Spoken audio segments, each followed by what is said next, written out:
Hey everyone, it's Elisa Dell, TMA TV, and I'm so excited today. Today I'm with Grammy-nominated and Tejano Music Award winner Ram Herrera. Hey Ram, how you doing, brother? Nice to meet you, man. Nice to meet you. Nice to meet you. Hey Ram, first I gotta start off and tell you why I'm so excited about you being here. First, not only are you a legend, but you are responsible for a lot of firsts for me in this industry. And let me tell you why. You probably didn't know that. Yeah.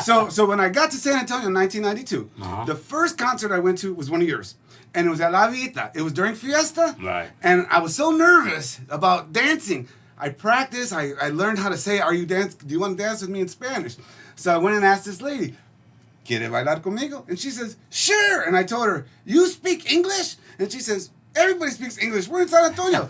You know why she said yes? Why? Because her name was Isabel. And the song was Los Ojos de Isabel. So thank you, Herrera. Oh, you're welcome. All right, if you hadn't broke the ice, who knows where we'd be now. Yeah, we did that song with you in mind, actually. No. Yeah, thank you. I appreciate it. No, actually, the story behind that song was Beto Ramon. I was working, we did a show together. Well, he was at Rosedale Park, and he came over to my house. We had a limousine, came over to my house. I had a big old house back then. And he came over and we started singing some songs, and he goes, Ramiro, we partied. We partied for a couple of days, to tell you the truth. Hey, all right. And then, and then the third day, yeah, he was risen. Like us today, right? And then my wife Isabella walks in. My first wife, she walks in. She goes, "You guys haven't eaten. Took a couple of days. You're hungry." And Beto goes, "Sí, señora. Si puedes. Dame unos huevos rancheros." And so my wife went and cooked it up real quick. And he tells me, ¿Cómo se llama tu señora? So after she brought the food, we ate. And we were ready to crash out. ¿Cómo se llama tu señora? I said, Isabela. Le voy a escribir una canción. He tells his buddy to go get a guitar for the car. And he brought the guitar and he wrote it. And he did it right, wrote it right there. Wow, man. I wrote it down. I recorded it. And I went and we went to a studio and recorded it. Wow, how about that, man? True story. Wow, how about True that? story, yeah. Well, I tell you what, had it not been for that song, who knows where I'd be, right? There you go. Hey, well, thank you. Now, you had another first for me, man. The first show I ever emceed was your show. You were opened up for the Little Flower on Kentucky way back Ooh, when. man. Hey, yeah. Hey, I was so bored. Hey, I had to catch the bus there, bro. Shout out to Via. Yeah, it's for real. That's the West Side, right? Yeah, the West Side, brother. West So thank you. I appreciate that, man. All right, well, let's start off really. I want to kind of, say, you're such a legend. I'm so happy that you're here. Now, our show is designed, new artists, but we do not want to not recognize artists like yourself that have been in the industry for so long because, number one, you deserve it, you earn it, but number two, we're hoping that your influence can help the younger generation come in. I love nothing more than to help the younger. I hope a lot of bands, actually. I was helped going along in the business. Yeah. Roberto Pulido helped me, Jimmy and Joe, Laura Canales, all these other art. Pio Trevino. And Magic. Name it. They were my influences. Renee and Jesse, and they all took me under their wing. Ruben Ramos, Little Joe, everybody. Well, and I grew up listening to their music. That's what I was going to ask you. So who were your Tejano music influences? Well, I didn't even know it was called Tejano then. I was a kid. I was in the first grade. My sister was in high school, I think, or junior high, and she had all these records, and I would go and sneak in her room and listen to them. In first grade? We lived in the Victoria Courts. Oh, wow. Yeah, we lived in the Victoria Courts, and I had to put them all back in the same spot. Or she'd get home and see something missing. She'd beat the hell out of me. Wow. You know what I mean? Yeah. But that's where I first heard Tejano. So you were a fan? Joe, Ruben, and all them. Even as a first grader? Yeah, that's why. Wow, that's amazing. Sonny Ozuna. That's where I first heard Tu eres la reina de mi amor. Yeah, and you recorded that later. Yeah, I recorded 20, 30, 40 years ago. Yeah, you did a great job of that song too, man. Thank you. Hey, so all right, so now you've gotten help from those artists. Now we had Roel Martinez in here a few weeks ago, and he mentioned how you helped start his career. Well, I didn't really help him. The guy said he could sing. I said, well, come up here and sing. Yeah, and all the people around him were saying he can sing. He can really well sing. So I got him up there. It was his Diaz, right? He sang Entre Cantina y Cantina, and he kicked butt, and then he even did harmony with me. Wow, really? And I was saying he'd do the harmony. Well, this boy's gonna do good. Yeah, he is thankful for that. He mentioned that on the show, so I wanted to mention that. Well, see, I told you, man. Yeah. All right, so let's start off with now. You started off as the lead vocalist for David Lee Garza in 1980. Actually, I was the first one. I wasn't the first one. I was the second one. Okay. But they hadn't really done anything. The first singer they had that I know of was Chente Barrera's father. His name was Robert Barrera. Okay. Pato, El Pato, they call him El Pato. Okay. Yeah, this guy was a mean-looking dude, man. Yeah, well, Chente's kind of mean-looking too. You see a Mexican with red hair and freckles, and you don't mess with him. You don't mess with him. Yeah, you don't mess with him. And he was and they call him Pato because they had big feet. Look at Chente. Chente's got a big mouth too. I just kidding, bro. Just kidding. I took his place one night because they were supposed to play in Mathis, Texas. Okay. This was in 1980, 79 going to 80. Okay. It was Super Bowl Sunday, and I didn't want to go because I wanted to watch Cowboys. Cowboys were in the Super Bowl. Oh, wow. And I had my daughter was barely a few months old. We lived in an apartment right behind McCullum High School, the Aristocrat Apartments. And I remember they showed up in this little Volkswagen, and it had a blue fender, a yellow fender, and a green fender, and a brown fender. It looked like a Green Bay car. It was all beat up. And they had the big old cowboy hats on. They're walking like, howdy. You know, and they came to the house, to the apartment, and I said, what can I do for you? Well, Tony Garza was compadre with Delmiro Garcia. Okay. Who used to do the Down on Thursdays. They Okay, were real Rosedale. popular back then, Rosedale Park, right? Mhm. Well, they were compadres, and Tony needed a singer because Robert had got into a wreck the night before where they played in Poteet, and he broke a rib, and he couldn't sing. If you broke a rib, you know it's hard to breathe. Yeah. Much less sing. Oh, you're about son too. Yeah, también. But we call it. So I was like, I don't want to go. So I lied to him. I told him, well, I make $50 a night, which back then was phenomenal money. And he goes, we'll give you $50. So I got paid $50 ever since then. Well, ever since then, you gotta raise your rates. But you know what? I didn't care about the money. When me and David Lee we practiced up on the way up there, we clicked. We made music. Yeah. Like people, I remember Tony Garza says, you got to keep the people dancing, keep the people dancing. I was like, I was used to playing weddings and debuts and stuff. But the reason why I knew about me was because Delmiro, we would open up for Delmiro. We'd be the opening band for all these big bands, Massa and that. We would when they were still cleaning up the place, we would play. Oh, wow. Well, we're the flunkers. Well, what a long way you've come, right? Yes. Yeah. Well, I'll tell you, I remember, now, there's a lot of great records, right? And but for me, there's a couple albums, the 1392 from David Lee, the No Cure from Lafayette. But in terms of song, for me, Amor Querido is my favorite song. But I've heard that was almost going to be the second launch after La Mancha. Can you talk a little bit about that? Yeah. I didn't really dig it. And it was a personal thing with me. Okay. I thought I knew it all. I thought I was a hot dog, you know. Well, you were a hot dog. You still are. I was a hot dog, yeah. But I learned a lot about the business that day. I wanted to push La Mancha because it was an original song from Mexico. Okay. It was a cha-cha-cha, actually, when they gave it to me. Oh, really? And me and Joel listened to it, like, what the hell are we going to do with this? I said, what? Joel Guzman? I said, let's find the key. Let's find the highest key first, the highest part of the song, and see where I can do it justice. And then we'll work it out, ranchera, cumbia. We tried it different ways, and it hit ranchera.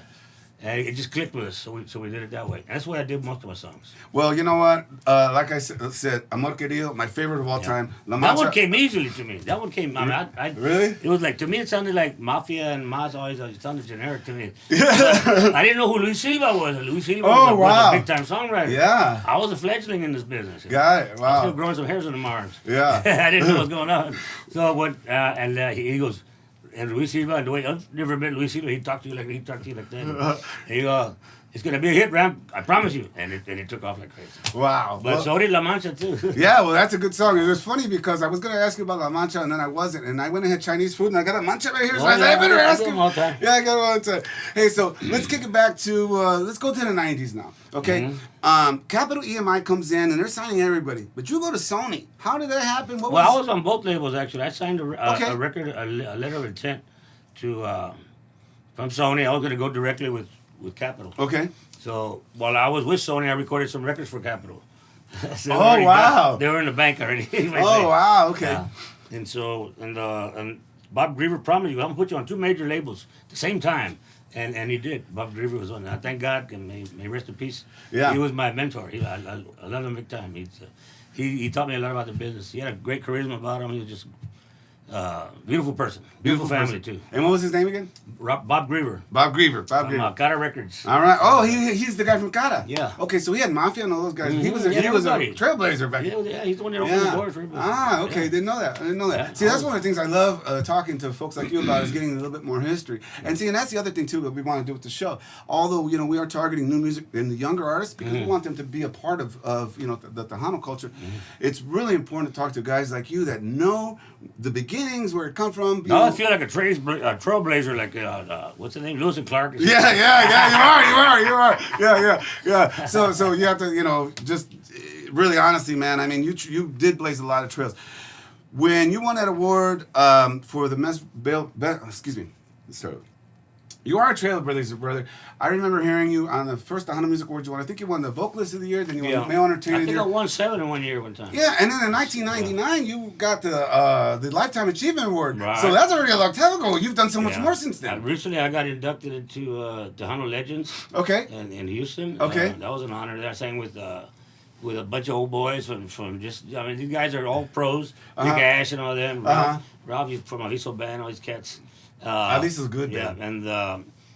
We didn't rehearse or nothing. I went up there and they gave me my award, and then I gave them a list of songs, and we knocked them out. It sounded great. Man, yeah. Well, I love working with cats like that. Yeah, hey, when you work with professionals, it makes a difference, right? Yeah, when they respect you, you respect them. Right. I just felt so at ease, Yeah. And the band I have now, I feel so at ease with. I'm very happy. Those guys can anticipate my movements, what I want to do, and I anticipate them. And we look at each other like, okay, we know what to do. It's all in the eyes, right? It's all like, I don't know, it's a mental telepathy. It's a sync, yeah. Well, speaking of you and your new band. Yeah, so where can people find out where you're going to go to our website, RamRettaandTheOutlaws.com, www.RamRettaandTheOutlaws.com. RamRettaandTheOutlaws.com. Yeah. Okay. And look at our fan page, and you can look up Eric Avalos, if you know who Eric Avalos is, look for him. I don't have the number on hand, but I'll give it to you later. Okay. All right, no problem. And he's handling all your bookings then? No? He's handling all your does, bookings? and then also Ana Duarte from Houston. Okay. Ana Juan Duarte. They handle my bookings, so they'll give you that information too. Okay, great. All right, so you guys got that? You want to book Ram? I don't have a card on me though. Yeah, hey, I don't either. Hey, we have a web page, right, in a Facebook. I have no room. I got so much cash. Yeah, hey, I don't have that problem. I wish. Yeah, I don't have that problem. Hey, well, let's talk a little bit more about just your career in general, okay? Well, actually, what I want to ask you about is you had a little bit of a health scare. Yes. Okay, so I read that you were pretty close on the brink of meeting a big man. I had 106 temperature when I went to the hospital. Holy cow. And they told me at 108 your brain boils. Wow. And you were at 106. I was at 106, and I was hallucinating. I couldn't walk. I couldn't move. My whole body was in pain. Everything. My knee swelled up like a volleyball. Wow. And I still have the scar on my knee where they operated on me. Got all that stuff out. Yeah, and you had a collapsed lung? And I had a collapsed lung. It hadn't got whatever it was in me. It was a bacterial infection. And I got from the lake, from swimming, fishing. Wow. I love to fish. And when I was drunk, I was a little drunk. Did you eat raw fish? I hadn't eaten nothing. I was just drunk as hell, to be honest with you. And I went fishing in the lake, and there was rocks in there, and I remember cutting my feet in the rocks, and the water was real stagnant. And something got into my body, an amoeba. So you got a blood infection. I got a blood infection. I was septic big time. Oh, my gosh. So I didn't know how bad it was. I remember when I went to the hospital, I went to a clinic first, and they said, we can't treat him, or you need to go to the hospital.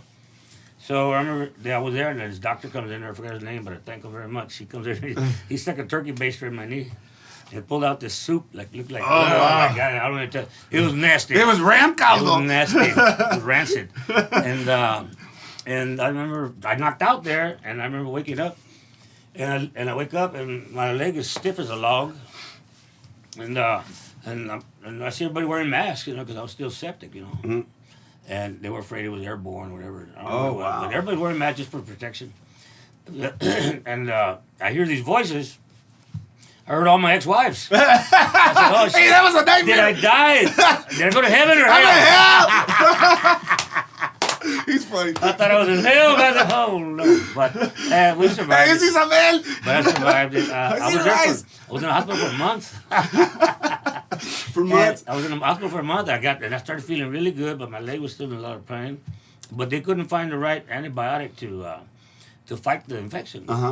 So I was like on a bunch of cocktails of antibiotics and painkillers. I was like, give me some more. Yeah. Hey. Did you write any good songs? They finally got some that started reversing the whole, killing it. But I had to take it every 4 hours, so I never got to sleep. Oh, really. Wow. I was. So it's kind of like the 80s. Yeah. Kind of like before I got in there. But I survived it, and I came out with a whole different attitude, and that's great, man. I was in a bad relationship, and I got out of that. I'm doing great. Good. I'm a single man living on my own. I live with my ex-wife and my kids. Okay. My boys, and I love it, and I get to go where I want, do what I want, and as long as I don't hurt nobody, I'm fine. Yeah. Hey, well, what do you do for fun, man? I make knives, actually. Oh, really? I make knives. I build stuff. I'm a carpenter by trade. Okay. And I like to go fishing a lot. Okay. I fish a lot and I hunt a lot. I could go hunt right now. We can hunt a wild hog, but I can go hunt. Have you ever killed a wild hog? Oh yeah. Yeah. Yeah. How's the eating? I hit a few with my car one time. Oh yeah. But seriously, have you hit one with your car? Before? Yeah. No, I have. I actually. You just stop and throw it in the back We had of the like 6 truck? of them. We hit a pack of them, and there was meat all under my equipment truck. And Little bacon. I remember we were rehearsing, and those cats all over the truck. I said, "What the hell's going on?" I smelled it. I said, "Guys, at least wash it off, man." The roadies find a way to wash it off. Wow, man, the cats are eating There was good. carne hanging everywhere. Oh man, yeah, well they were eating good. I grabbed a little chunk and I ate it. Hey, give me some barbecue sauce. Hey, but pig is pig. There you go. Hey, so where do you go fishing? Where's your favorite spot? I like the coast. I like going to the coast, but Okay. locally here, I go to Calaveras or Bronick. Okay. Do you ever see the Despos out there? Oh yeah, they were the first one that turned me on. Oh, they showed you it? Yeah. Oh, They my took me goodness, to Calaveras. No, Bronick. And we caught some big reds. There's one little spot. We just dropped the line straight down and boom, we caught 2. Okay, let's go. That was it, huh? We had a fish and we ate. Yeah, that's good, man. That's good. Hey, well, how about have you ever Hano danced like at any of your shows when you had a break? You ever go out and dance with? I don't dance no more. I used to dance. I was a pretty good dancer one time.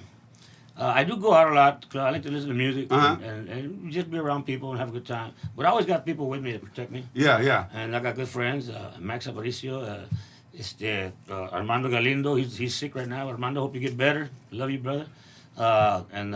Just friends in general. I can't mention them all, but Sure. just to mention a few. They got my back all the time wherever I go, and there's a lot of unsavory people out there. Yeah, I know. I've run into a few. But generally, I don't go there looking for trouble. I just like to have a good time like everybody else. Yeah. So when you're listening to music to just chill and relax, is it the Hano or is it all kinds of stuff? It all depends. I listen to the new station now that's coming out with Johnny Ramirez. Okay. Me and Johnny's a good friend. Yep. What's up, Johnny? Him and Bo, how you doing, guys? Yeah. And they got a great show because they're playing a lot of the oldies. Yeah. But then again, I admire Alamo because We call them the classics. they're bringing in a bunch of new artists and which is what we need. Yes. We need to bring in new artists. Well, I think one of the things that I would like to see happen in the industry, country's done it, Mexican regional's done it. Off the top of my hand, I can think of Los Angeles Azules. They were along for a long time. They brought in these younger artists to collaborate. Right. I would love to see that happening. Have you ever thought about collaborating with one of the younger artists? I've done some work with AJ Castillo. We did some stuff way back. He called me the Godfather. All right, hey, yeah. I'm his Godfather. That's puro respect. I've done some work with other artists, but with Patsy, not Patsy Torres, Shelly Lares. Okay, Shelly. We did a country song actually. Okay. Islands in the Stream by Kenny Rogers. Oh, was that recent? Is that Last year, a couple of years okay? ago. Oh, fantastic. We'll have to. So it's on the Sevi the record I did at Sevi Studios at Slack Monster. Okay. It's Silvero. And I did some gospel stuff on there. You mentioned I that. worked with Ellie way back years ago, but the song wasn't a good song. We never did anything with it. Never did anything. That's when I was with Texas Records. Okay, And, I remember those guys. No John offense, was but nice. them white boys didn't know what they were doing. John, hey John, okay, you didn't know what you were doing, John. Well, hey, so what are you doing now? You got new music coming out now? Yeah, we're working on me. I'm working with Eric Avalos. He's my band leader, my band director, and he got a studio there in Seguin, and we're gonna go in. Okay. Not this week, but probably next week and start knocking out a country song actually, sung by Keith Whitley. Don't Close Your Eyes. We're gonna be doing that. Okay. And we got about 4 other songs there, and I got a bunch of songs that they've given to me for Jesse Rodriguez from Eagle Pass. Okay. Wrote me some songs, and he's got some gospel ones and some Tejano ones. He's got a good Father's Day song we're gonna be working on maybe. Oh, that's great. There's not enough Father's Day song, or really enough. There isn't. It's just La Mañanita. Yeah, right. And then exactly. Basically. So, but yeah, there's a few, but you gotta look for it. So I haven't even heard it yet, but he sent it to me. And of course, I'm working with Beto Ramon too. Okay. Beto Ramon's a great songwriter. Okay. I had recently had a rendezvous with him at Port Aransas. We got drunk as hell by the beach, and we sang by the beach and sang all night. And Oh man, that would have been awesome. Man. And he came out with some crazy songs, man. We had a good time. Yeah. So I'm working with him, and I got about 4 of his. And Okay. Got some other people that sent me stuff, and so I got to shop through it and look through it and see which one works. Have you ever not been a front man? Were you ever like a guitar player? No, I never could play. No, you just sing. You don't want to hear what organ I played with. But, yeah. Well, you are the most wanted man. But no, I did try to play guitar. I play guitar better. I can get some notes. I play upside down. The left-handed. Yeah. Yeah. For some reason, my fingers. Are you left-handed? No, I'm right-handed. Oh, wow. But I might be ambidextrous. Yeah, yeah. When it comes to certain things. Yeah, there you go. You're the Larry Bird of Tejano, man, right? Yeah. Cool, man. Hey, well, Ram, I tell you what, man. You have been an inspiration to a lot of artists, a lot of folks that are Tejano fans. I just think, the way that your voice sounds really crossed over even into, an Anglo audience. So I'm guessing it's because maybe was Elvis one of your heroes? Elvis was one of my big influences growing up. I love Elvis music. I love all kinds of music. I grew up listening to all kinds of music, and my mind is open to all kinds of music. Okay. And from there, I try to find a mixture. Try to mix it into something. Yeah. Make a mold. I'll get a little of this of that, a little of this of that, put it into this. Yeah. Sometimes it works, sometimes it doesn't. Well, you know what? Hey, they're not all gems. They say, right? No. But you won't know unless you try. Yeah, man. And don't be afraid out there, you young artists, to try different stuff. Which you guys are a lot smarter than us nowadays. That's what I was going to ask you. What advice would you give an up and coming artist today in today's age? You got to really want it. And you have to make some sacrifices and to make it. Just for a short time, but once you make it, then you take care of those other deals. But take care of your family first of all, foremost. But you really gotta want it. You gotta dedicate yourself to it. And I quit my job when I was 23. I was a foreman at a cabinet shop. Okay. Making good money. I was playing with David Lee. Okay. I gave him a 2 weeks notice because I recorded with. I got out of David Lee. I was starting my own band. That's when I met Montana Band. Okay. And I recorded Rosa Buena Rosa. And when I heard that the final cut, where we stayed up all night doing it, mixed it, and all of us as a group, and then I heard it, I said, this song's gonna be a hit. I just had a feeling. You were right. So I went home and told my first wife, Isabella. She said, way what? Before Beto Ramon. This way before Beto Ramon. And she goes, I go, babe, I got good news and bad news. I had to be at work at 7, and it was 5 in the morning. And I was on fire. And so, babe, I got good news and bad news. She goes, well, what's the good news? I said, well, I think I got a hit song. She goes, music business. You ain't gonna do nothing with it. What's the bad news? She says, well, I'm gonna go quit my job. I'm gonna give him 2 weeks notice. He goes, stop pendejo. But I did. I stuck with it. And she opened her eyes like this. What? And then she was like, no, go sing now. Now go. She tell me, go sing, get out of here. Well, that's crazy. She's writing a check, so she's doing it. Well, there you go. Hey, well, I'm glad I finally got the story to know that there is an Ojos de Isabel. I wish I would have had a chance to ask Jesse Serrata, who's Crystal? I mean, Crystal's his daughter. Is that who it is? Yes. Hey, we finally found out after all these years. Crystal was. I was curious, like Conway Twitty. Hello, darling. Yeah. I found out through people that are young in the country market. I said, well, who's Darling? Oh, I saw a biography actually. Darling was actually his daughter. Wow, how about that? Okay. But if people took it the other way. Yeah. Is it maybe somos mañosos. Yeah, exactly. Hey, well, now we know who Crystal is and Isabel, exactly. and Darling. So appreciate that. Hey, I'm so glad I found that out. I've always been wondering. Every time I go to Glad to corporate, help. I was like, oh, Crystal, where are you? Because I was with Jesse before he passed on. We did a cruise about a year or two before he passed. And we went to Cozumel somewhere. And we had a great time. We laughed our butts off. And I remember I asked him that same question. I said, who the hell's Chris? I thought he had a girlfriend or something.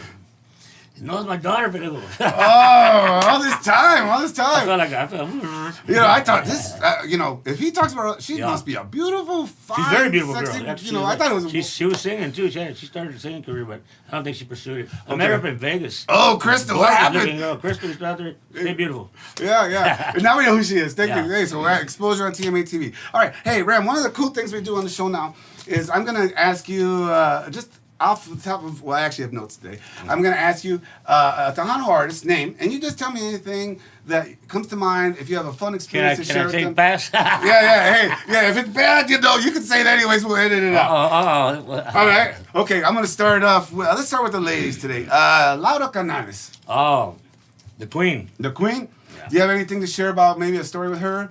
Several stories. I remember she came up to me, hey, kitty. You sound pretty good. And I was like, oh, really? Wow. Yeah, she was always very, very nice to me. Yeah, she was great. Now, did you feel anything? Okay, you sung Cuatro Caminos, and so did she. Yours was before, right? I sang it first, and then she sang it on her own album. Okay, all right. I wondered about that. I sang it with David Lee on the very first album that we did. Oh, okay. Actually, we did it on 8-track cassette. Wow. And then it went to cassette, and that's how old I am. Yeah. Sonny. Hey, Shani. Yeah, I saw you and her perform it together at Sunset Station at one of the Tejano Music Awards pre-party, probably like 24, 25, right before she passed. Maybe even earlier than that. Yeah. But it was great. Okay, well, thank you for sharing that about Laura. Okay, Eli La Reina. Eli La Reina, she's riding a wave right now. She's doing very well. She's still gorgeous as ever. I still want her to leave her husband and marry me. Hey, is she thinking about it? You better watch out. She's gorgeous. I love her voice. She got a very unique voice. I had the privilege of working with her when I was with Texas Records. And the song definitely wasn't a good song. It was one they picked.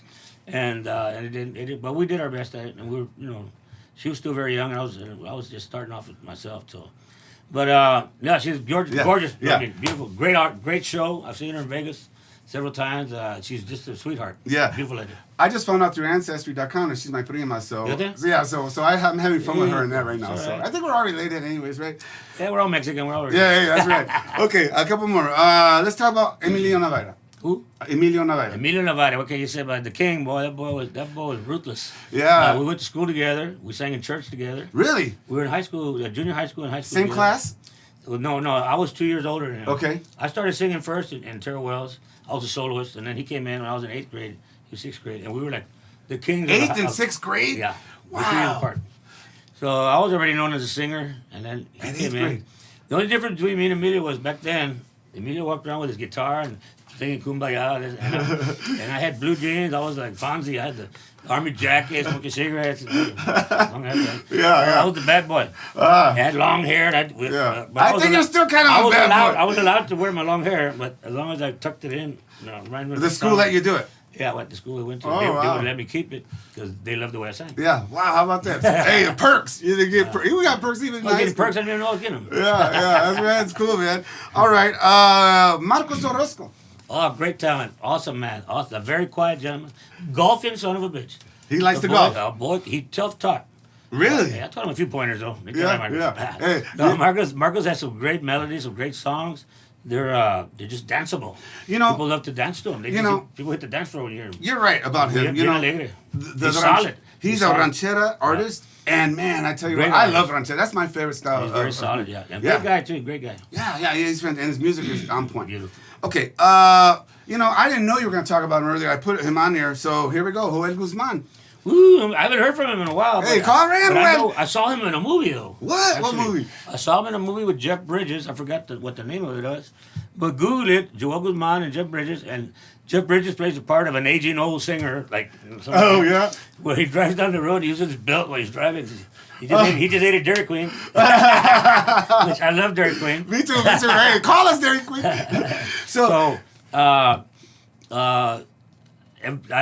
The last project I did with him, he was with me for about 3 years, 2 years, something like that. And the last project, maybe 4 years ago, I saw him in Austin, somewhere on 6th Street, a recording studio there. Okay. And we did a gospel song. I did Amazing Grace. Oh, wow. How about and that? And some black lady there that was a great known jazz singer. Uh-huh. She sang along with me. Is that recorded anywhere where we can find it? It should, yeah. I don't know what it's under, but we're going to find it. He did it. He did it there, and I did Amazing. It was Amazing Grace. Yeah. Look it up, Herrera, Amazing Grace. And it'll be, okay. Yeah, well, I know there was a time where he was like on almost everybody's record. Like he was the guy was phenomenal. Yeah. Like that's why he got paid the big bucks. Yeah. Hey, now you also mentioned this guy, Roberto Pulido. Tell me a little bit about. If it wasn't for Pulido, remember I told you that when I started with David Lee, I only went because they were opening up for Roberto Pulido. It wasn't the money. When I asked him, well, who was playing by ourselves? We're playing with our band. No, we're opening up for Roberto Pulido. Pulido was a big dog at the time. Yeah. And I wanted to hear this guy with a unique voice. Yeah. And the 5-row accordion. Exactly. So, I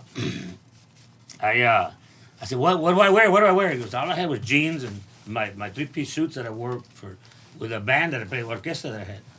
And the jeans I had were my work jeans and my work boots, some cowboy boots that we used for work.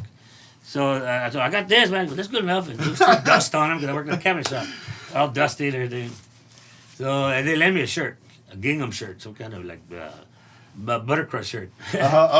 And they gave me a hat. I never worn a hat before. It was like my ears were flopping like this.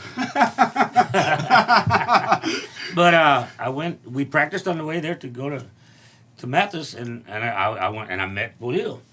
we're towards the end of our set. And I look to the side. I see Roberto, Flaco, Gordo, and Lionel.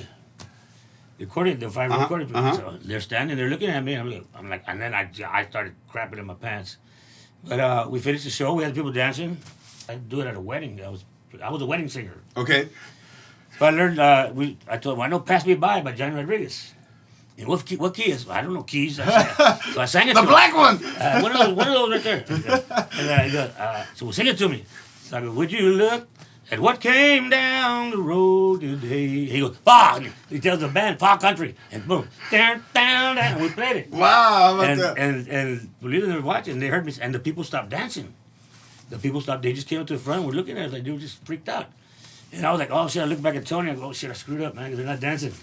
But they clapped after the show, and they came up to me and they go, "Hey, David, you sing good." Oh, they called that through David. I said, "No, I'm not David. This is David." That's crazy. But that's where I met Pulido, and Pulido came up to me and goes, "Hey, primo." Spits down. You gotta go a long way in this business, man. You got a good talent. Mark my word, you gonna do it. And I remember, I'll never forget that. And he always took me under his wing. That's awesome, man. And so I went fishing with him recently. Oh, yeah? I still keep in touch with him. Is he still down in the valley? He's in Edinburgh. Awesome. Well, we're in the valley now, too, man. Órale. The shows are everywhere, bro. Do you fish? Yeah, I fish. We're going to play basketball soon. We have a dance contest coming, so maybe you can come dance. No, that's too physical. You can sit and watch it. I'll sit in my chair with a beer and fish. Yeah, man, yeah. All right, well, hey, Ram, I appreciate you being on the show, man. I kind of want to keep talking, but, we only have a half hour on the show. So before we go, is there anything you want to tell your fans, a special message, maybe a special fan that you know what I want to say to all my fans out there, my friends and everybody. When I was sick, I know a lot of y'all prayed for me. I'm gonna start crying right now, but I want to thank you from the bottom of my heart for praying for me. And I know y'all pray for us on the road and continue with the prayers. And y'all been wonderful, and I love y'all. Ram, well said, brother. It's an honor to have you here. Thank you, brother. God, the good Lord still has you here with us because there's a lot more music to come.